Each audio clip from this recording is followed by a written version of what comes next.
Oke, sekarang kita lanjut ke tutorial untuk setup autoload dari Composer ya teman-teman. Jadi di Composer itu ada fitur namanya autoload dan itu bisa kita pasang ya. Jadi fungsinya autoload itu supaya kita bisa mengurangi beberapa baris kode ya. Jadi kalau misalkan teman-teman mengikuti tutorial sebelumnya yang di PHP OOP 1, itu kita sempat membuat sebuah kelas ya, terus kita load kelasnya ya. Tapi kan masih ada beberapa kode include ya. Nah, tujuannya menggunakan Composer autoload adalah supaya kita tidak perlu menuliskan include itu secara berulang kali, cukup satu kali aja gitu loh. Di satu file saja, di satu file PHP saja. Ketika kita akan menggunakan kelas yang berbeda. Pertama-tama, teman-teman bisa buka Laragonnya, atau kalau tidak menggunakan Laragon, teman-teman bisa buka htdoc-nya ya. Kalau pakai Laragon, tinggal klik root aja. Nanti dia akan otomatis membuka Explorer menuju ke dokumen untuk meletakkan file PHP-nya ya. Kita bikin folder baru di sini. Misalkan apa ya, nama foldernya Composer Autoload ya. Kita buka. Nanti di sini klik kanan lagi. Kemudian kalau pakai Windows 11 bisa show more option ya. Kemudian open with code. Nah, nanti otomatis akan ngebuka VS Code di sini ya. Nah, sekarang ini masih kosong ya. Foldernya masih kosong. Kita tambahkan satu folder dulu namanya controller. Atau langsung kita bikin tiga deh. Karena sini kita kan mau menerapkan MVC juga ya. Jadi nanti ketika di praktek teman-teman sudah ada filenya nih. Kemudian kita bikin model. Kemudian kita bikin view. Pastikan foldernya tidak dibuat di dalam folder ya, melainkan di luar folder yang kita buat. Jadi jangan bikin folder dalam control atau model, tapi dibuat di luarnya ya. Jadi kurang lebih seperti ini, bikin view. Jangan ketika lagi di select terus bikin folder lagi. Itu kita bikin folder dalam folder, oke? Terakhir, kita bikin file namanya index.php ya. Sedikit bocoran aja ya, ketika nanti masuk ke materi routing, index.php ini akan berperan sangat penting sekali ya teman-teman. Dia akan menjadi routingnya nanti. Dia yang akan berperan atau mengarahkan user setiap kali mengakses ke website kita. Ya mungkin nggak akan se-powerful yang ada di framework lah. Karena sih kita mencoba mempelajari PHP dasar ya, PHP OOP dasarnya gitu loh. Kita nggak akan membuat sebuah kerangka kerja sendiri atau framework sendiri gitu. Sekarang indeksnya sudah terbuat ya. Kita coba dulu misalkan di sini kasih hello world gitu ya. Terus buka Laragonnya, nyalain Laragonnya. Terus teman-teman buka di folder yang tadi kita buat ya. Aku bikin nama foldernya Composer Autoload, teman-teman buka. Oke, hello world-nya ada ya, berarti aman ya. Sekarang kita akan coba pasangkan Composer Autoload-nya ya. Kita kembali ke folder yang udah kita buat tadi. Nah, teman-teman tinggal ctrl backtick ya. Nanti akan otomatis keluar terminalnya dari VS Code ya. Di sini untuk memastikan lagi Composer sudah terinstall atau belum, teman-teman bisa jalan perintah yang sama seperti kemarin ya.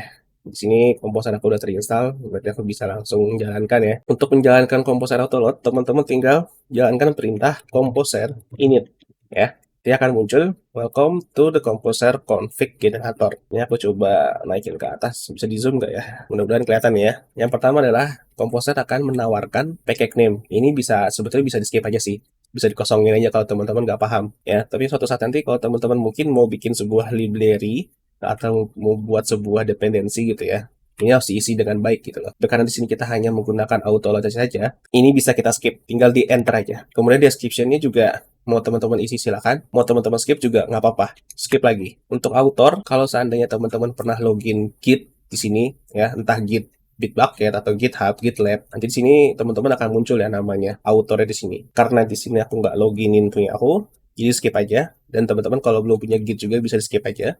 Ketik N, kemudian di enter. Untuk minimum stability juga bisa kita skip ya. Skip lagi. Untuk package type, kita tulis di sini project ya. Karena kita akan membuat sebuah project ya. Bukan membuat library atau membuat meta package atau apalah lainnya ya. Enter. Untuk dependency juga kita kosongin aja ya. Nah, define your dependency. Di sini bisa juga kita skip lagi. Cukup ketik no aja di sini. Kemudian di sini ada required dev, juga kita ketik lagi no.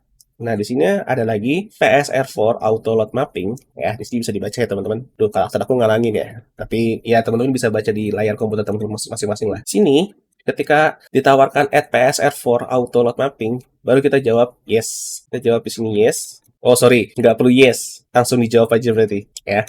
Nah, oke. Baru nanti ketika do you confirm generation baru di yes ya. Salah ya tadi, nggak apa-apa. Baru nanti auto load-nya akan tergenerate sendiri oleh Composer. Nah, sini teman-teman nggak perlu khawatir ya. Kita nge-skip package name, description, author, minimum stability, lisensi. Itu bisa teman-teman hiraukan dulu untuk saat ini ya. Tapi suatu saat nanti kalau teman-teman udah mulai paham akan membuat sebuah library atau dependensi, itu harus diisi ya. Sebaiknya diisi gitu loh. Kemudian di sini ada world Would you like to define your dependency require interactively? Kenapa kita skip juga ya? Karena di sini kita belum mau memasang dependensi lain gitu loh. Kita nggak mau langsung pasang dependensi. Nanti kita mau pasangnya nanti. Makanya kita jawabnya no. Kita skip. Begitu juga dengan yang require dev ya. Ya nanti akan ada penjelasan lebih lanjut lah. Apa perbedaannya sih require sama require dev ya? Itu mungkin akan masuk ke materi lainnya lah. Tapi sekarang karena kita hanya akan menginstal autoload saja. Jadi yang paling penting adalah setelah teman-teman skip package name, skip description, skip author, skip minimum stability, package type bisa diisi project, lisensinya bisa di skip juga, kemudian what you like, define your dependency juga di skip, ya, dev dependency juga di skip, kecuali yang add PSR4 ya,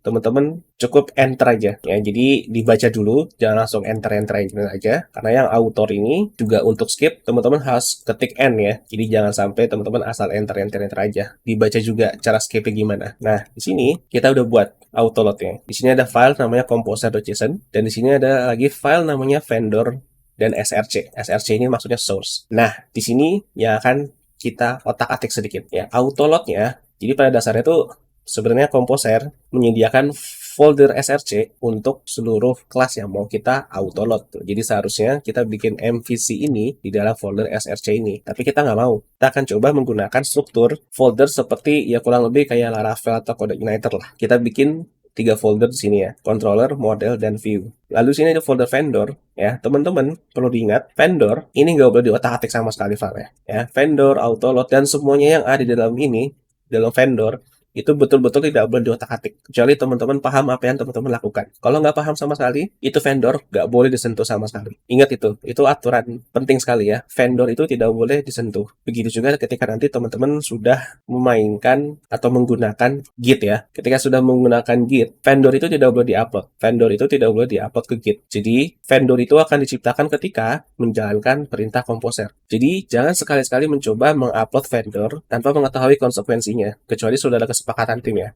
Ini sengaja aku ingetin ya, karena kalau waktu aku masih kerja, banyak banget anak magang yang kadang suka nggak sengaja ngupload vendor ini, atau mungkin nggak sengaja ngubah vendor ini. Kemudian dia bilang, Pak, ini saya hilangin ya dari Git ignore karena saya ngubah ini di file vendor. Itu benar-benar nggak boleh. Jadi sekali lagi, vendor itu tidak boleh diotak-atik. Dan vendor ini akan selalu terisi ketika teman-teman menggunakan Composer dan menginstal dependensi lain. Oleh karena itu, vendor ini bersifat tidak akan kita otak-atik gitu. Dia bersifat ibaratnya konstan lah. Nggak konstan juga sih, kalau misalkan ada update ya dari pengembang dependensinya atau pengembang library yang kita gunakan, ya otomatis berubah. Tapi yang jelas, sederhananya, kita nggak boleh otak-atik file vendor ini. Oke, sampai sini jelas ya. Karena kita nggak akan menggunakan folder src, kita hapus ya. Di sini ada composer.json, kita coba otak-atik composer.json-nya dulu ya. Nah, oke, sebetulnya di sini kita kekurangan satu folder ya teman-teman.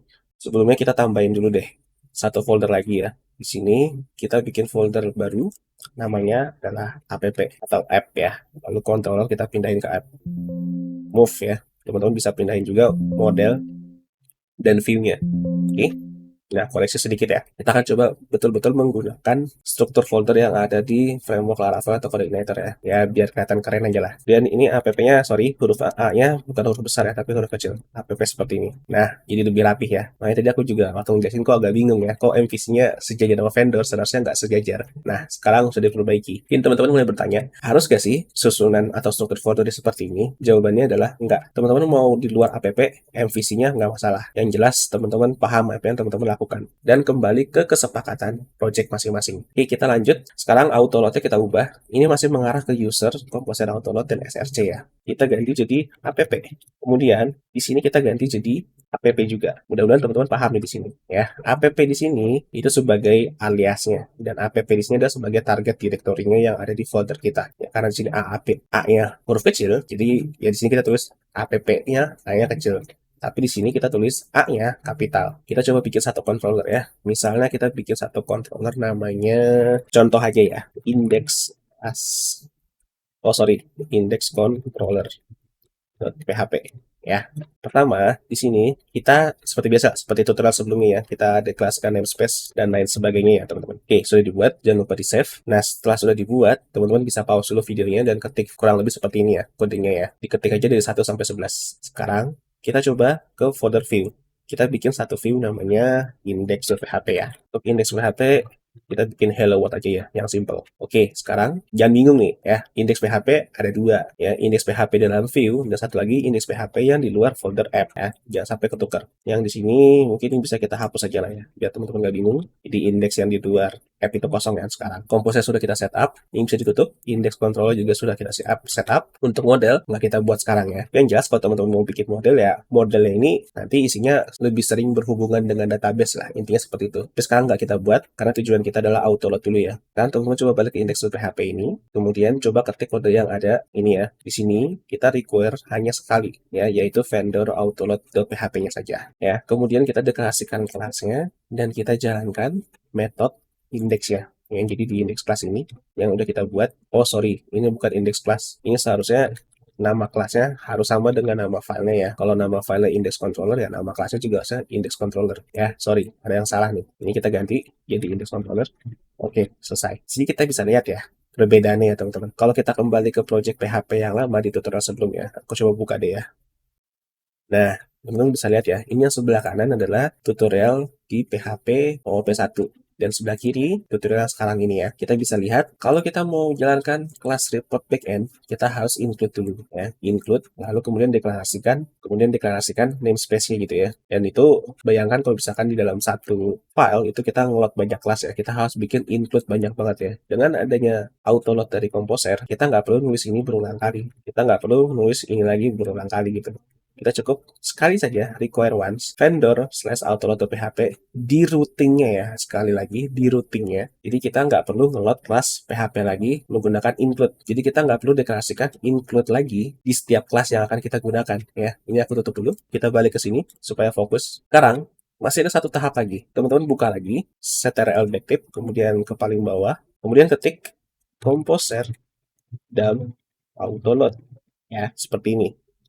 Kemudian di enter, ditunggu sampai proses selesai. Oke.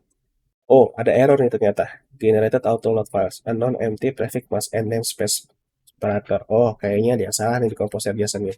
Kita coba balik ke Composer JSON ya.